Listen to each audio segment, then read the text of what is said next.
इकडे चंद्रपुरातनं बातमी येते। शहरातील ठक्करनगर भागात चार्टर्ड अकाउंटच्या घरी एक चोरी झालेली आहे। चार्टर्ड अकाउंटंटकडे कुटुंब बाहेरगावी गेलं होतं आणि चोरांनी तेव्हाच डाव साधल्याचं कळतंय। सारंग पांडे आपल्या सोबत आहेत। सारंग, काय ही घटना नेमकी?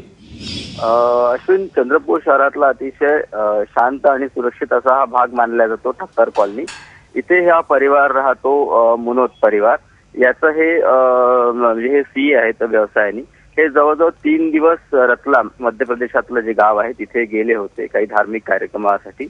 आणि त्याच दरम्यान आज सकाळी हे वापस आले 8च्या दरम्यान। आणि जेव्हा दार उघडून पाहिलं तर जे समोरचं दार होतं त्याचं कडी तुटलेली होती, कुलूप तुटलेलं होतं आणि चोरी झालेली त्यांच्या लक्षात आलं। या चोरीमध्ये अंदाजे 65 तोळे सोनं जे आहे तो चोरीला गेलाय। विशेष म्हणजे चोरट्यांनी फक्त घरातलं सोनं केलं आहे, इतर ज्या वस्तू आहेत चांदीच्या आणि मोबाईल वगैरे ज्या वस्तू होत्या त्यांना कुठलाही हात लागलेला आहे, त्या तशाच्या तशा पडलेला आहे।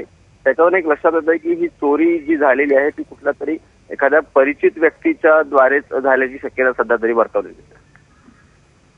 सारंग, धन्यवाद या माहितीबद्दल।